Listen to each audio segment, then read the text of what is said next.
नमस्कार, मैं सुधाकर त्रिपाठी, जिला संत कबीर नगर और आप देख रावतपुरी न्यूज। ये संत कबीर नगर जिला के अंतर्गत ही मैं विश्वनाथपुर गांव में हूं और आप वीडियो में देख सकते हैं ग्राम सभा के कुछ अच्छे लोग भी हैं और भूतपूर्व प्रधान पद के उम्मीदवार और भावी प्रधान इस ग्राम सभा के सरल स्वभाव के धनी, युवाओं के चहेता और देखा जाए तो सबके दुख सुख में भी बढ़ चढ़ के हिस्सा लेते हैं। वैसे चर्चा की मुकात तो नहीं है। ये है धीरज पांडे जी। आज इनके विषय में चुनावी उद्देश्य को लेकर के या फिर इनका संघर्ष क्या था, ये सब हम जानेंगे, क्योंकि युवा के संघर्ष से ही हमारे जैसे आप जैसे लोगों को कुछ न कुछ सीखने की जरूरत है। जी स्वागत है आपका। बहुत बहुत धन्यवाद। आपका भी स्वागत है, हमारे घर पे पधारे हैं। जी पहले तो मैंने परिचय बता दिया है, लेकिन शुभ परिचय हो जाए आपका। आप किस वार्ड से हैं, किस गांव से हैं, जिला से भी है, तो उसको थोड़ा सा आप बताएंगे तो बेहतर रहेगा। सभी आपके दर्शकों को मेरी तरफ से नमस्कार। मैं धीरज पांडे हूँ, विश्वनाथपुर मेरा घर है, संत कबीर नगर उत्तर प्रदेश से हूँ जी। और मैं अपने विश्वनाथपुर ग्राम सभा से प्रधान पद का प्रत्याशी रहा। थोड़े वोट से पिछली बार हार गया जी। और लगातार 5 सालों से मैं लगातार अधूरा कार्य है उसको पूरा करने के लिए जनता की सेवा में खड़ा हूँ। फिर चुनाव आ रहा है तो भावी प्रत्याशी भी हूँ। भावी प्रत्याशी नहीं, आप भावी प्रधान हैं, क्योंकि ये पब्लिक का प्यार था। आप सेकंड फाइटर थे तो आप भावी प्रधान हैं, ये मेरा मानना है। बाकी आपके ग्राम सभा के लोग क्यों भाई, सही है ना, जो सेकंड फाइटर होता वही भावी प्रधान के गिनती में आता है। तो देखिए आपके गांव के ही ये युवा बता रहे हैं। नहीं, जैसे बात आपकी सही है, लेकिन सेकंड रहने से कोई अगला चुनाव नहीं जीतता है। लगातार आपको बने रहना पड़ता है। चुनाव तो कोई लड़ेगा, मान लीजिए जो जीतेगा उसके बाद जो बचेगा वो सेकंड आ ही जाता है। लेकिन लगातार अगर आप बने रहेंगे तो ही आपको जनता फर्स्ट जो रनर है उसको विनर बनाती है। तो मैं 5 साल लगा रहा हूँ। अच्छी बात, बहुत सुंदर बहुत सुंदर। गिनती फर्स्ट सेकंड की होती है, आप सेकंड से अच्छा लगा मुझे। अब सेवा करने का जुनून कहाँ से उत्पन्न हुआ और ग्राम सभा का प्रधान बनने का जुनून ये कहाँ से आया? इसके पीछे एक छोटी सी कहानी है। जैसे मान लीजिए कि मैं लगातार देखता था कि हमारे गांव में समरसता का अभाव था जी। एक जाति दूसरे जाति से सटना नहीं चाहती थी, लोग इसका नाजायज फायदा उठाते थे जी। और न सटने देने की साजिश होती थी जी। जो नए लड़के उभरते थे उनको शराब पिला करके पढ़ने लिखने से भटकाया जाता था। लगातार वर्षों से प्रक्रिया चल रही थी। ब्राह्मण हैं, उनके पास न बैठो, गवनई बुद्धि लगा देंगे, अरे कहाँ यादव चक्कर में पड़ गए, अरे बनिया किसी नहीं होते, अरे ये है वो है, यही सब होता था। इससे जातियों में बड़ी वैमनस्यता थी। तो मुझे लगा कि अपने आगे आ करके, पहले मैं सोचता था कि फलाने जी लड़ेंगे, फलाने जी लड़ेंगे, मैं सबका मदद करता था, लेकिन कोई मुकाम तक लड़ाई ले नहीं जाता था। लोग शुरू करते थे, चुनाव हारने के बाद दोबारा दिखते नहीं थे। तो मुझे लगा कि अगर ये लड़ाई मुकाम तक पहुंचाना है और वास्तविक परिवर्तन करना है, सामाजिक सुधार, सामाजिक परिवर्तन, सामाजिक समरसता, समानता, ये चीज़ें अगर अस्थायी रूप से कायम करना है तो खुद लड़ाई में उतरना पड़ेगा। जैसे अंधेरा मिटाने के लिए दिए को अपने सर में आग लगाना पड़ता है। तो मैं अंधेरा मिटाने के लिए मैं लड़ाई अपने लड़ा और झंडा लेके चला, जय परिवर्तन का नारा दिया और सबको मैंने जोड़ा और सम्मान दे के जोड़ा, भुगतान दे के नहीं। सम्मान देकर के आपने जोड़ा। देखिए जो इन्होंने बात कही है, बड़ी अच्छी बात कही है कि सम्मान देकर के हमने जोड़ा, भुगतान देकर के नहीं जोड़ा। क्योंकि भुगतान देकर के जो लोग जोड़ते हैं, जैसे कि पहले ही बात हुई है, तो दारू मुर्गा पे विशेष वो लोग ध्यान देते हैं। यही की बात नहीं है, कई जगह की बात है। सबसे पहली बार आपने प्रधान पद का चुनाव लड़ा, तो आपके गांव में वर्तमान प्रधान भी रहे होंगे और भी कई उम्मीदवार रहे होंगे। मतलब कैसा संघर्ष था लोगों के लिए? क्या आपकी योजना है कि कैसे लोग, मतलब घर से आप निकलना दुश्वार भी था, क्या संघर्ष था? जी। जब मैं चुनाव लड़ने के लिए आया तो जैसे कभी मैं चुनाव, मेरे परिवार से कोई लड़ा नहीं था और मैं भी कभी सोचा नहीं था कि मुझे गांव में चुनाव लड़ना है। मैं तो सबका सहयोग ही करता था। देखिए हमारे भजराम चाचा बैठे, मेरे गार्जियन है। जी जी, फोकस करिएगा। अरे मेरे अभिभावक है, मैं पहला चुनाव लड़ा, इनसे पूछा, कन्हैया यादव हैं, जो भी लोग यहाँ बैठे, मैं सबसे पूछ के चुनाव लड़ा। क्योंकि मुझे ये था कि बिना राय लिए इतना बड़ा निर्णय नहीं लेना है। तो सब लोगों ने कहा कि अगर आप खुद आते हैं और प्लस माइनस जो भी परिणाम हो भागना नहीं, पहले लोगों ने कहा, क्योंकि यही परंपरा थी कि लोग अपने अपने काम में चले जाते थे रिजल्ट आने के बाद। तो मैं सबको सलाह लिया, सबको जोड़ा, और जब मैं चुनाव लड़ा तो मैं बच्चा था, पैसे से कमज़ोर था, अनुभव में कमज़ोर था, परिवार से भी थोड़ा, मेरे पिताजी नहीं थे, तो कहीं न कहीं लोगों को ये भरोसा दिलाने में बहुत संघर्ष करना पड़ा। एक तो मैं ब्राह्मण था, तो ब्राह्मणों की एक इमेज बनी हुई थी कि बाकी जातियों के साथ इनका रिश्ता ठीक नहीं रहेगा, ये चुनाव के बाद सारे बाबा लोग एक होकर परेशान करेंगे। मतलब ये ऐसा है नहीं, सब लोग खराब नहीं है, सब लोग अच्छे भी नहीं हैं, कुछ गड़बड़ भी हैं, कुछ अच्छे भी हैं, लेकिन एक इमेज बनाया गया था कि ब्राह्मण माने अमरीश पुरी। हाँ, समझ रहा हूँ आपकी बात, बहुत अच्छी बात आप बोल रहे हैं। ये इसके जो एक दृश्य बना करके इसका लोग लाभ उठाते थे और वही माहौल जिंदा रखते थे कि ब्राह्मण जीत जाएंगे, रहने नहीं देंगे। गरिमा में लोग कहते थे कि बाबा लोग चौराहे पर नहीं चढ़ने देंगे, परडाण में कहते थे कि पिपरैया के आगे भैंस गोरू जाए तो बाबा लोग मारेंगे। मुझे बहुत संघर्ष करना पड़ा ये विश्वास दिलाने में कि मैं थोड़ा अलग टाइप का आदमी हूँ और आपके सम्मान में हम कुछ दे पाए न दे पाए, सम्मान में कमी नहीं होगी। और मैं सबको बहुत झुका, सबका सम्मान किया, पैर छुआ। कुछ लोग गाली भी देते थे कि अरे ये तो सबका पैर छूता है तो बहुत बह गया, गिर गया। तो मैं मानता हूँ राजनीति में जो झुकेगा नहीं, उस जिसको लोग थोड़ा सा, मैं इसको कहने में मुझे कोई संकोच नहीं है कि राजनीति में आप किसी भी जाति के हो, अगर आप सबको समान भाव से सम्मान नहीं देंगे तो आपको लोग स्वीकार नहीं करेंगे। और मैं लोगों को अगर सर पे बैठाया तो लोगों ने मुझे दिल में बैठाया। दिल में बैठाया, बड़ी अच्छी बात इन्होंने क्या कही है। देखिए, चाहे ब्राह्मण हो, क्षत्रिय हो, वैश्य हो, शूद्र हो, मतदान सबका कीमत, सबके मतदान की वही है। तो जब सब एक दृष्टि से है, मतदान एक बूथ पे होता है, तो प्रणाम करने में क्या जाता है, जैसा कि इन्होंने कहा है, और विश्वास जताना ये बहुत बड़ी बात होती है। जी, वो प्रणाम ही था कि परिणाम इतना मजबूत आया कि मेरे जैसा बेरोजगार लड़का, जिसके पीछे कोई गार्जियन खड़ा भी नहीं था, भले वोट हमको बहुत मिला, लेकिन मेरे साथ चलने वाले केवल नौजवान थे, छोटे छोटे बच्चे थे। और गार्जियन इसलिए नहीं चलते थे कि अरे भैया हमको गांव में ही रहना है, वोटवा आप पे देंगे, लेकिन फलाने जी आ गए, ढकाने जी आ गए। तो मैं किसी को बहुत दबाव नहीं दिया। वो प्रणाम करने का ही आशीर्वाद था लोगों का कि परिणाम जब आया तो मैं लगातार 150 वोट से आगे रहा और मैं इनवैलिड वोटों से चुनाव हारा। इनवैलिड वोटों से? जी, जनता ने मुझे जिताया था, नसीब से मैं हारा हूँ। और मैं इस बात को मानता हूँ कि शायद मेरा हारने में ही भलाई होगा। भगवान चाहते होंगे थोड़ा और परिपक्व हो जाओ, क्योंकि बड़ी जिम्मेदारी है। 6 साल से लेकर के 60 साल 90 साल के बुजुर्गों का भाव और सम्मान करना है, तो उसके लिए भगवान तैयार करते हैं, टाइम तो लगता है। मतलब भले ही चुनाव में आपको हार मिली, लेकिन सीख मिला, बहुत सीख मिला। और गांव को अच्छे कार्यों के लिए प्रेरित किया, गांव में अच्छे कार्य होंगे विश्वास दिलाया। शुरुआत भी किया, ऐसा नहीं केवल कहा, मैंने शुरुआत किया।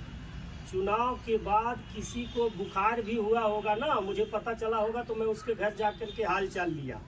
चुनाव के बाद मेरे साथ कोई रहा या नहीं रहा, कोई दूसरे पार्टी में रहा, कोई दूसरे व्यक्ति को वोट दिया, मैंने कभी भेदभाव नहीं किया। 5 साल में 95 से 97% लोगों का न्योता हकारी हमसे नहीं छूटा। 2 बजे 3 बजे रात तक, कभी कभी पूरी रात न्योता है। देखिए अमरदेव पांडे, कमलेश चटे लोग बैठे हैं, पूरी रात न्योता हमारे साथ करते हैं, खाना नहीं खा पाते हम लोग, इतना किसी का छूटता नहीं है। भागवत कथा कराया, सबको समरसता में जोड़ा, गांव के सभी लोगों को एक साथ बैठाया और सबके सहयोग से कराया। सब लोग चंदा भी दिए, लाखों रुपया इसी गांव से चंदा मिला। और भागवत कथा के माध्यम से हमने सम्मान समारोह किया, जो देश प्रदेश में कहीं आपको उदाहरण नहीं मिलेगा। मेरे गांव में अनूठा उदाहरण है कि विश्वनाथपुर में प्रतिभा सम्मान समारोह आयोजित करके जो गांव में पढ़ने लिखने वाले बच्चे हैं उनको सम्मानित किया, उनके माँ बाप को सम्मानित किया। उनको मैंने माइक के माध्यम से, मंच के माध्यम से उनकी विचारधारा को पब्लिक के सामने रखा गया, जिससे और बच्चे जो पढ़ने लिखने वाले प्रेरित हो, बुराइयों का अंत हो, अच्छाइयों का प्रचार हो। यही तो मेरा उद्देश्य है, इसलिए परिवर्तन की लड़ाई लड़ रहा हूँ। रात में 12 बजे आपको कोई फोन करता है तो ऐसा नहीं ना कि फोन नहीं उठाते हैं? भैया मेरा नंबर शिवजी नंबर है 9415757590, सबको पता है। मेरे वजह से कितने लोग जो 8 बजे बंद करते थे 10 बजे खोलते थे वो भी 24 घंटा ऑन करने लगे। ये बहुत मुझे अच्छा लगता है। कुछ लोग कहते हैं कि भैया फलाने आ गए, ढकाने आ गए। जैसे मोदी जी को कुछ लोग आए नहीं हैं। जैसे मोदी जी ने कहा था ना कि न मैं आया हूँ न मुझे किसी ने भेजा है, मुझे माँ गंगा ने बुलाया है। तो उसी तरह कुछ लोग आए नहीं है, उन्हें कोई भेजा है। तो जो भेजा है वो, जो आए हैं वो दोनों लोग हाथ बांध के एक साथ चले जाएंगे। 1000+ वोट गांव का जनता आशीर्वाद के रूप में देगी और चुनाव जीतने के बाद विश्वनाथपुर को इतना विकास से सजाएंगे कि पूर्वांचल के लोग देखने आएंगे कि विश्वनाथपुर कैसा है। कोई युवा प्रधान बनाया, विश्वनाथपुर की दिशा और दशा बदल रहा है। मेरे पास योजनाएं हैं, मेरे पास लोग हैं, मेरे पास संबंध हैं। मैं मनोज तिवारी जी के बगल में बैठता हूँ, मैं रवि किशन शुक्ला जी का आशीर्वाद मुझे मिलता है। ऐसे तमाम बड़े लोग हैं केंद्र से लेकर लखनऊ तक। जिन गलियारों में मैं पहुंच जाऊंगा ना, जहां जहां मैं जाता हूं, वहां लोगों को एंट्री करने के लिए जुगाड़ लगाना पड़ेगा। तो मुझे भरोसा है कि मैंने इतने संबंध बनाए हैं, मेरे परिश्रम से अनुभव कमाया है, उसका फायदा मेरे गांव को मिलेगा। आप ये जानिए कि चुनाव जीतने के बाद जो 25 सालों में वर्तमान प्रधान जी नहीं कर पाए, मैं हार के 5 साल में कर दिया। मेरे गाँव में बच्चा बच्चा एक एक बुजुर्ग परिवर्तन महसूस करता है। जो लोग शादी विवाह में बारातियों के साथ अभद्रता करते थे, आज वो लोग बारातियों के स्वागत में माला लेके खड़े रहते हैं। आप पता करती थी? माला लेकर के खड़े रहते हैं। ये होना चाहिए विकास, और ये होना चाहिए व्यवहार, ये होनी चाहिए सोच। अगर इन्होंने किया है तब इन्होंने इस तरह से माइक के माध्यम से बोला है। जी, मैं समरसता के लिए चुनाव लड़ा। मैं किसी को हराने के लिए नहीं, अपने गांव के, अपने ग्राम सभा के, अपने रईमा, मैरवा, बैगड़वा, विश्वनाथपुर के नौजवानों को जिताने के लिए चुनाव लड़ा, ताकि उनके मन में जो निराशा है वो निकले और एक आशा आए। निराशा निकले, आशा आए और लोग कुछ अच्छा कर सकते हैं, भाव आए। ये बहुत बड़ी साजिश होती थी। जरा सा भी जो लड़का योग्य होता था उसको 2 लोगों को भेज करके बुलाया जाता था कि उसको बुलाओ, थोड़ा सा चिखा के उसको भी लाओ गोल में। आप पता करिएगा, मेरे गांव में 200 से 225 लोगों को 25 वर्षों में साजिश के तहत शराबी बना दिया गया है। यही आप इन्हीं लोगों में पूछ लेंगे, अभी आप कैमरा यही लोग स्वीकार कर लेंगे। ऑन कैमरा ठीक नहीं है थोड़ा सा। मैं आपकी बात और यही लोग कहते हैं मुझे कि भैया हम 200 कहते हैं, लोग कहते ना 200 ना, कम से कम 250 लोगों को बनाया गया। मेरी लड़ाई ही शराब के खिलाफ थी। मैं शराब बनाम किताब की लड़ाई लड़ रहा हूँ। मैं जो मेरा मिशन है उसका फायदा दिख रहा है। इधर 5 सालों में बहुत डाउन हुआ है और बच्चे पढ़ाई लिखाई की तरफ प्रेरित है। आपको भरोसा होगा कि इस 5 सालों के अंदर कम से कम मेरे गांव में 40-50 लड़के नौकरी पाए। मुझे बहुत अच्छा लगता है, बहुत अच्छा लगता है। अपने परिश्रम से पाए हैं और सही मार्ग पे चल के सफलता पा रहे हैं। मतलब गांव का युवा किसी भी बिरादरी से हो, गांव की या किसी भी बिरादरी की हो, वो विकास करे, ये आपकी प्रथम वरीयता है। मैं हमेशा कहता हूँ बिरादरी छोड़ो, बराबरी की बात करो। बराबरी की बात करो। और मेरा नारा ही है। गांव में कुछ लोग कहते हैं बाबू सब लोग गंगे के हैं, लड़ रहे हैं, क्या करें, आ जाते हैं। तो मैं कहता हूँ कोई नफरत नहीं, जो आ जाए सबका सम्मान करिए। सम्मान सबको, मतदान हमको। आप हमें समर्थन दीजिए, हम आपको परिवर्तन देंगे। यही मेरा नारा है। मैंने पहले चुनाव में नारा दिया, हम संघर्षों के आदी हैं, हम परिवर्तनवादी हैं, हम मन के सोना चांदी हैं, हम परिवर्तनवादी हैं, हम ग्राम सभा के आदी हैं, हम परिवर्तनवादी हैं। तो मेरे नारा को जनता ने स्वीकार किया, क्योंकि कथनी करनी में कोई अंतर नहीं है। ट्रैक रिकॉर्ड है 4-6 पीढ़ियों से। गांव का चुनाव है भैया, अपने कह देने से नहीं होता है। अभी कल हम किसी को रे कहे हो, आज आप कहेंगे तो लोग जान जाएंगे कि अरे बाप हो, इनका व्यवहार लग रहा है चुनाव नाते बदला है। हम शुरू से ऐसे ही हैं। अप्रैल तक तो तुम कहने वाले भी आप कहेंगे, लेकिन असली परीक्षा अप्रैल के बाद होगा, चुनाव के बाद होगा। जो चुनाव के बाद भी व्यवहार अच्छा रखे, उसके बारे में हम भी सोचेंगे। अब शिक्षा के विषय में चर्चा होगी और बाकी विकास के मुद्दों को लेकर के शिक्षा पे आपकी राय और स्वास्थ्य पे आपकी राय। स्वास्थ्य देखिए, मेरे गांव में एक छोटा सा अस्पताल था जी। इसी गांव के कुछ मठाधीश जो बंजर उंजर कब्जा हैं, वो लोग साजिश से हॉस्पिटल बनने जा रहा था, बनने नहीं दिए। वो हॉस्पिटल दूसरे गांव चला गया और प्रधान जी लापरवाही करके उसको रोक नहीं पाए। मैं चुनाव जीतूंगा तो स्वास्थ्य के दृष्टिकोण से अपने गांव को मैं प्रयास करूंगा कि एक हॉस्पिटल मिले। और मैं प्रयास शब्द कह रहा हूँ इसलिए कि मेरा प्रयास करना ही जान लीजिए वो सफलता की गारंटी है। मैं अगर हाथ डालूंगा तो 100% भगवान सफलता देंगे। थोड़ा समय लग सकता है। शिक्षा के दृष्टिकोण से मेरे गांव में सभी विद्यालय, अभी मैं जल्दी ही सीडीओ साहब आए थे, मैं उस समय मौजूद था, मुझे जानकारी हुई साहब आ रहे हैं। सीडीओ साहब आए थे, मैंने उनको अपने गांव के विद्यालय दिखवाया। उन्होंने बीएसए साहब को फ़ोन करके तुरंत जो भी खराब विद्यालय है, बिल्डिंग खराब है, उसके ध्वस्तीकरण के लिए उन्होंने बोला। अभी ध्वस्तीकरण के लिए जो कोल्हुआ के प्रधान जी हैं हेमंत तिवारी जी, उनके पैड पे लिखित हमने जो हमारे यहाँ बाल महिला शिशु केंद्र है वो भी बिल्डिंग गिरी मतलब चू रही है, उसको भी ध्वस्तीकरण के लिए मैंने डीएम साहब को एप्लीकेशन दिलवाया। वहाँ पे जो इंटरलॉकिंग वगैरह व्यवस्था हुई है, मैं विपक्ष की भूमिका निभाते हुए मैंने सेक्रेटरी साहब को, पुनीता विश्वकर्मा जी सेक्रेटरी थी, उनको भी आभार व्यक्त करता हूँ कि मेरे निवेदन पे उन्होंने उसको वहाँ इंटरलॉकिंग लगवाया। काली माता के मंदिर पे नल का रिगोर हुआ। ये सब मेरे लड़ाई लड़ने से हुआ, एक विपक्ष की भूमिका में रह करके। तो जो विद्यालयों की स्थिति, चाहे रईमा हो, चाहे बरगाड़ हो, चाहे हमारे विश्वनाथपुर, इतना अच्छा रोड पे विद्यालय है, इतना बड़ा प्रांगण है, लेकिन ऐसे चाहे जहाँ बिल्डिंग बना दिया गया। जब मैं सबको एक भाव से देखता हूँ। मतलब ये दृष्टि नहीं आई कि नहीं चुनाव में मेरा साथ नहीं दिए थे तो ये मेरे अपने नहीं है, ये कभी नहीं आया? नहीं आएगा, आगे भी नहीं आएगा। विचारधारा की लड़ाई है, हम सबको पसंद आए कोई जरूरी नहीं है। जो लोग जिनके हर जेब में नोट होगा, गांधी जी का फोटो होगा, गांधी जी का फोटो हर नोट में है, हर जेब में गांधी जी हैं। जिसके जेब में है, जिनके घर की व्यवस्था उसी नोट से चलती होगी, हो सकता है वो भी गांधी जी को प्यार नहीं करता हो, नहीं मानता। हाँ, कुछ लोग नहीं मानते हैं, लेकिन काम चल रहा है। काम चल रहा है। तो मुझे कोई माने न माने, काम सबका चलेगा।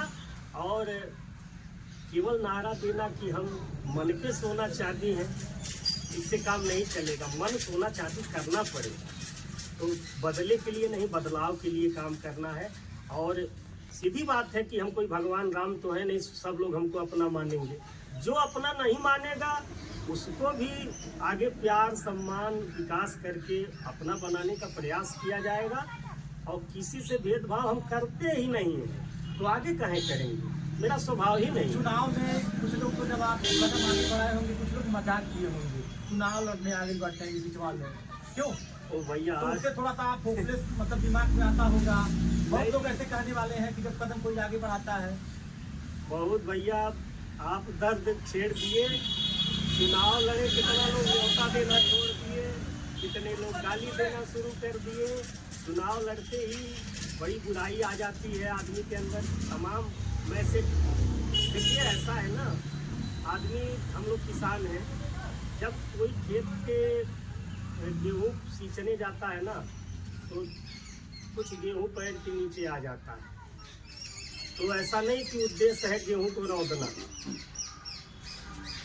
हम चुनाव लड़ने आए तो बहुत दर्द, बहुत ताना बोली सुने, और उसके क्या कहें। मैं तो भागवत कथा कराया, उसका विरोध बहुत झेला मैं, लेकिन विरोध से कोई विषय नहीं था, क्योंकि जितने लोग विरोध करने वाले थे उससे कई गुना ज़्यादा सहयोग करने वाले थे। तो बहुत कष्ट झेले और बहुत ताना बोली सुने। मतलब इतना मुश्किल था, ग्राम सभा में लोगों को विश्वास नहीं था कि बाबा जी इस काबिल बन जाएंगे, सताएंगे, लेकिन आपने उनके दिल को जीता। बहुत लोगों को जीता। और हम आपको बताएं कि चुनाव भले हारे हैं, दिल जीते हैं। और भेदभाव धीरे धीरे समय लगता है, किसी के दिल में जगह बनाने टाइम लगता है, लेकिन यह है कि हमें विश्वास है कि जो लोग पिछले साल पिछली बार नहीं थे, उनको भी मेरे जैसा विकल्प नहीं मिलेगा। और वो भी जब चुनाव के समय जब वो सोचेंगे कि ये लड़का 5 साल मेहनत किया, तो अपना वोट के रूप में नहीं, इनाम के रूप में हमको देंगे। और मेरे विरोधी भी, मुझे विश्वास है।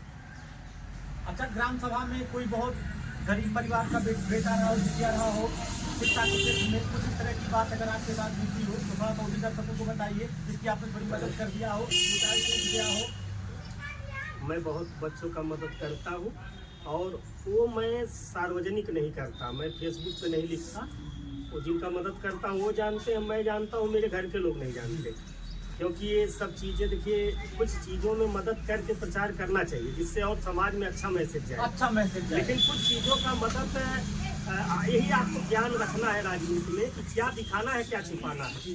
तो मैं वो मदद किसी को बताता नहीं हूँ। बस वो बच्चे जानते हैं कि भैया मेरे गार्जियन हैं, वो मुझसे खुल के बताते हैं। मैं पूछता रहता हूँ पढ़ने लिखने वालों से, कोई ज़रूरत हो मुझे बताओ, वो बताते हैं तो मैं मदद करता हूँ।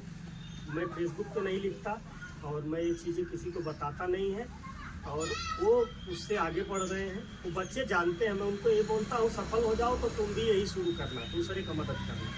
मैं करता रहता हूँ, पढ़ने लिखने वालों को बहुत सपोर्ट करता हूँ और आगे जितनी मजबूती मेरी बढ़ेगी उतना मैं मदद करता रहूँगा। मदद करता रहूँगा मेरा वो लगाव है। लेकिन अभी तो मेरा सारा ध्यान मेरी ग्राम सभा को अच्छा बनाने का। अच्छा बनाने का। नहीं ठीक है, धीरे धीरे आदमी गांव से ही सीखता है। बहुत अच्छे अच्छों की बात किया जाए, पहले लोग बीडीसी का चुनाव लड़ते हैं, लेकिन जो आदमी यहाँ से उठता है वो आदमी यहाँ से लेकर के ऊपर तक, जैसे गांव हो गया, गांव से जिला हो गया, विधानसभा हो गया, वहां तक मजबूती प्रदान करता है। लेकिन जब क्षेत्र की जनता, गांव की जनता उस काबिल बनाएगी। अच्छा, आज 30 तारीख है, लास्ट मतलब महीना वर्ष चल रहा है, 31 दिसंबर ये लास्ट चल रहा है 2025 का। अब 9 वर्ष की शुरुआत होगी, तो नई चीजों के साथ क्या क्षेत्र के लोगों से, ग्रामवासियों से, जो लोग मुझे देखेंगे, आपको देखेंगे, आपकी क्या संदेश होगा, क्या निर्देश होगा? सबका निवेदन में यही है कि नए साल पे तो सबको पहले अग्रिम बधाई, शुभकामनाएं जी। आने वाला नया साल सबके जीवन में नया हो और नया मानी परिवर्तन जी। तो मैं सबको आग्रह करता हूँ कि जो भी खासकर मेरे ग्राम सभा के लोग हैं, तो 2026 परिवर्तन का वर्ष हो, जिससे इस ग्राम सभा में नया साल पे नई नई चीज़ें हो, नया निकलावा। जो भी मेरी बात, जो भी वीडियो के माध्यम से, आपके चैनल के माध्यम से जो भी मेरी बातों को सुन रहा हूँ, सबको नए साल पे बहुत बहुत बधाई। सबको स्वास्थ्य अच्छा मिले, दीर्घायु हो और आने वाला साल उनके जीवन में अच्छा सब कुछ करी, यही मंगल कामनाएं। यही मंगल कामनाएं हैं। तो देख लीजिए, ये सरल स्वभाव के धनी भावी प्रधान पद के उम्मीदवार, भावी प्रधान विश्वनाथपुर धीरज पांडे जी हैं। चुनावी मुद्दा पे भी बात हुआ है, विकास को लेकर के बात हुआ है, या फिर संघर्ष इनका कितना कठिन था उसको भी ये बताए हैं। आप लोग भी अपनी राय देते रहिएगा। और अक्सर मैं क्षेत्र में जो संघर्षशील लोग हैं, जो चर्चित चेहरा है, जो विकसित चेहरा है, उनके विषय में बताता रहता हूँ, इंटरव्यू करता रहता हूँ कि कुछ न कुछ हर ग्राम सभा में जो बुराइयां हैं वो बुराइयां दूर हो। नहीं तो वही हाल है कि 4 बोतल वोट का और काम मेरा रोज का। आजकल हर युवा अपने अंदर की छिपी हुई ताकत को भूल जा रहे हैं, तो ये भूलने की जरूरत नहीं है। बात करके आपसे बहुत अच्छा लगा। बहुत बहुत धन्यवाद, बहुत बहुत शुभकामनाएं। फिर आपसे मैं मिलता रहूंगा। मन मेरा बहुत खुश हो गया, सब नहीं है। और आपकी बातों को जो लोग देखेंगे खुद ही सुझाव देंगे, इसके लिए बहुत बहुत आभार।